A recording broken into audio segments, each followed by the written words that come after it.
In the last 20 years, the internet has shown that cultures have come closer together just by way of the efficiency of communication. So that's why cross-border payments is the key, because people from all around the world are now connected as buyers and sellers, as producers and consumers, and yet the payment systems of the world haven't caught up yet.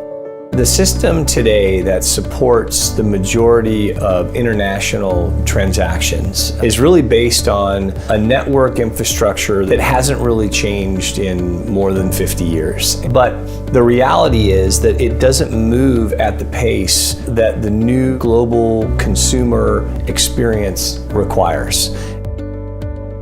The problems with cross-border payments today and with settling transactions on an international basis today is that they're slow because of the friction that is introduced by way of all of the different intermediaries. That impacts the end user experience, who at the end of the day just wants their money.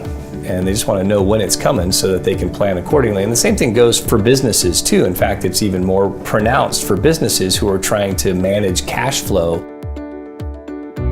There's a tipping point coming, and blockchain, in particular digital currencies, this notion of being able to have a monetary store of value that can move as easily as email, as information can move, is really kind of the next thing.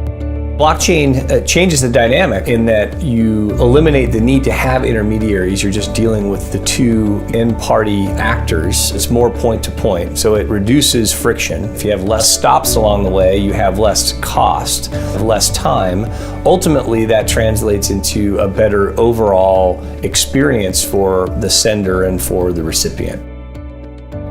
Well, IBM WorldWire will be a new type of transactional payment network that enables money to move more seamlessly, more quickly, more cost effectively to anywhere in the world. It is a network at its very core provides a means for counterparties, that is to say for financial institutions acting on behalf of their beneficiaries, to signal to one another that they want to send money for some reason, and to be able to do all of the due diligence that's required to make sure that the money being sent is not being sent from any nefarious actor, and likewise the recipient is a legitimate entity. The novelty of WorldWire is that payment message instructions and the store of value, the actual money, move together as a sequence set of operations in a single transaction on a single network. That's pretty profound because it's no longer about just making accounting entries,